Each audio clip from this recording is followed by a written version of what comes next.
Thomas?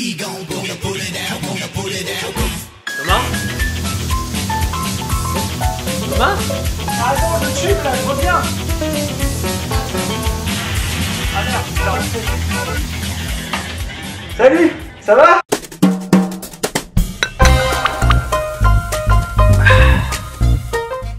Bon, bah ça y est, tu t'es changé. Ouais, c'est bon, j'ai fini ma session de surf.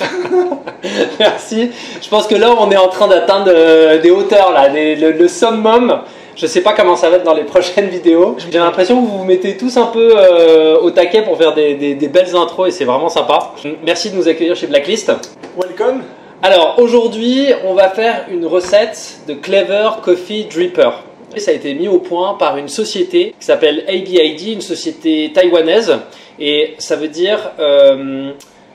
Attends, merde, j'ai oublié, c'est pas grave, je couperai. Absolutely Best ID Development, tout en modestie. Pour information, toute la recette sera comme d'habitude dans la description. Donc c'est une méthode d'immersion, ce qu'on appelle méthode d'immersion. Est-ce que tu peux nous en dire un peu plus sur cette méthode? C'est pas une méthode qu'on voit très souvent à l'instar des Chemex, V60, Aeropress. Enfin, de mon point de vue, en tout cas, c'est une des meilleures méthodes quand on veut apprendre à faire du café filtre chez soi ou du meilleur café. Donc on n'a pas vraiment besoin de calculer combien d'eau on met à chaque écoulement ou quoi que ce soit. En fait, il suffit vraiment juste d'aller calculer son gramme de café, son gramme d'eau. On verse son eau jusqu'à qu'on ait le gramme d'eau voulu. On attend quelques minutes, chacun va avoir sa recette, moi je vous présenterai la mienne. Donc quand on va mettre l'eau au tout début, quand ce sera posé ici, l'eau ne coulera pas. Et une fois qu'on aura vraiment fini notre immersion, c'est-à-dire que notre café sera brew, comme on dit en français. Infusé. Infusé, ouais. Merci. On le mettra au-dessus de la tasse. Donc en fait il y a un petit clapet qui va venir s'ouvrir ici quand on va le mettre au-dessus de la tasse, qui va faire que le café va couler. Super. Voilà, c'est aussi simple que ça. Je pense qu'avec aussi l'Aeropress, c'est une de mes méthodes préférées. Et ce qui serait sympa justement pour l'Aeropress, donc là tu vas pas pouvoir dire non parce que tu es face à la caméra, mais c'est qu'on en fasse une sur la plage. Parce que Thomas est photographe de surf. Les éléments dont on a besoin pour la recette, donc tu les as préparés ici. Donc le café en grains, logiquement. Là pour le coup on va utiliser un café de Oven Heaven, donc celui qui est ici, c'est un Guatemala nature, Monte de Oro. Vous n'êtes pas torréfacteur ici? On n'est pas torréfacteur, on est juste un café de spécialité, on fait aussi à manger, des bons petits plats que les cuisiniers préparent. C'est délicieux, ça c'est vrai, c'est délicieux. Les filtres, ça va être les mêmes filtres que les V60, donc je vais vous les montrer, ils sont juste ici. C'est des petits filtres 0,6 on appelle ça. Une bouilloire, col de cygne ou pas forcément col de cygne? Pas spécialement. Si on veut essayer bien d'être sûr de bien mettre au début tout correctement, pourquoi pas, mais sinon c'est pas du tout obligé, surtout quand on est chez soi. On démarre dans le café, on n'a pas spécialement envie d'investir là-dedans. Complètement. Donc si on a même une casserole qui nous chauffe de l'eau et on la verse petit à petit. Aussi voilà, par rapport à l'eau, on nous dit souvent d'acheter de l'eau en bouteille de plastique. Personnellement chez moi j'utilise le robinet. Si on a un filtre c'est mieux, si on l'a pas, petit détail du coup la balance que j'avais oublié de présenter. Pour la recette que j'utilise moi, j'utilise 18 g de café, donc je vais mettre 290 g d'eau, donc l'eau bouillante, donc ça peut être 94, 95 degrés à peu près. Et donc on a un ratio de 1 à 16. Ça veut dire que pour chaque gramme de café, il y aura 16 g d'eau. C'est un ratio que moi j'aime bien dans les filtres, c'est assez léger, j'aime bien que mes filtres soient assez légers.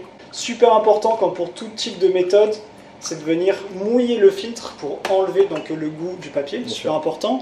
Et donc là, ce qui est bien avec ce Clever, c'est qu'on peut venir la mettre au-dessus de la tasse et comme ça, en même temps, on chauffe notre tasse. Donc nos 18 g de café. En mouture, alors on va être sur une mouture plus ou moins moyennement grosse. Pas trop gros, pas trop fin. Après, encore une fois, moi je suis vraiment de ceux qui pensent que l'idée du café, c'est de s'amuser et de jouer. Je vais juste démarrer mon temps et en une fois, je vais venir verser mes 290 g d'eau. Voilà, donc vous voyez, là, je pense pas vraiment à la vitesse de comment je verse. Donc voilà, donc on arrive aux 2 minutes et demie. Donc je vais venir remuer 3-4 fois mon café. Et on va attendre 3 minutes. Je vais venir le poser sur ma tasse et ça va couler tout seul. C'est génial. Et tout simplement, je vais venir poser ça sur ma tasse. Et voilà, donc ça coule tout seul.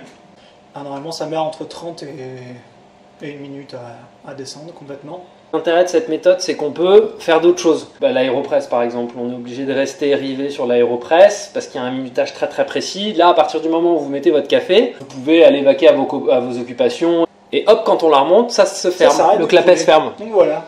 Donc comme pour tout café, hein, un petit peu remuer, histoire que toute l'extraction se mélange bien correctement et soit équilibrée. On va partager, donc soit on boit on peut boire dans la même tasse. Hein, bon, on se connaît, c'est bon. Peut-être un peu chaud encore. C'est ce que j'allais dire, il a un poil chaud. C'est un café qui a du corps. En fait, ça va vraiment dépendre des méthodes. Si on fait une café, ça a beaucoup moins de corps, parce que le papier sera plus épais, donc moins d'huile. Après voilà, ma petite recommandation pour le filtre aussi, c'est attendre qu'il refroidisse un peu avant de le boire, histoire de vraiment aller sentir toutes ces saveurs. Dans ce café, personnellement, quand je l'avais goûté, ce que j'avais vraiment adoré, c'est qu'il y avait très bon. Il y avait un petit côté maturation du fruit, en fait, comme s'il avait un petit peu trop été mature. Et donc il a vraiment ce côté sucré basé sur le fruit rouge. Et cette acidité, en plus cette pointe d'acidité qu'on retrouve dans des baies. Et comment tu es arrivé au café? J'ai commencé dans le café en Australie. En fait, en arrivant là-bas, je travaillais dans un restaurant et je voyais des gens faire du latte art quand j'allais boire un café avec mes potes. L'Australie qui est la patrie du café de spécialité. Hein. La Mecque du café de spécialité. Et en fait, je voyais tous les gens faire le latte art et tout, et je voulais vraiment apprendre. Donc on s'amusait dans le restaurant à apprendre avec notre petite machine. Une fois que je suis parti du restaurant, j'ai commencé à voyager avec mon meilleur ami espagnol, Dani. On a commencé à voyager en vélo et en van. Et donc on s'arrêtait dans les petits villages, on s'arrêtait partout, on allait poser des questions sur le café, on allait vraiment à la rencontre des gens. Moi en fait, après, j'ai commencé à travailler dans un café, puis après j'ai eu la chance de découvrir donc Nanyards Coffee, qui m'ont d'ailleurs offert ça. Ah sympa. Et donc le petit t-shirt là aussi en dédicace, voilà. Donc c'est le premier torréfacteur avec qui j'ai travaillé. Et après ça, je suis parti en Uruguay, donc j'ai travaillé dans des cafés en Uruguay. Donc je recommande énormément, que ça s'appelle Borneo Coffee. C'est le meilleur café du monde. Je le partagerai. Et ce que je partagerai aussi, c'est ton Instagram de photographe. Voilà. Oui, aussi. Il fait vraiment, je le répète, des très belles photos. Merci beaucoup Thomas de nous avoir ouvert les portes de Blacklist aujourd'hui pour cette retraite.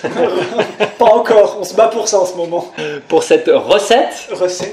Avec la Clever Coffee Dripper. Merci d'avoir regardé la vidéo. N'hésitez pas à laisser des commentaires, à vous abonner, à activer la petite cloche de notification et pour les nouvelles vidéos. Et puis surtout, n'oubliez pas de prendre du plaisir. Et puis de venir nous voir au Blacklist. On est là, donc n'hésitez pas. À bientôt, salut, ciao.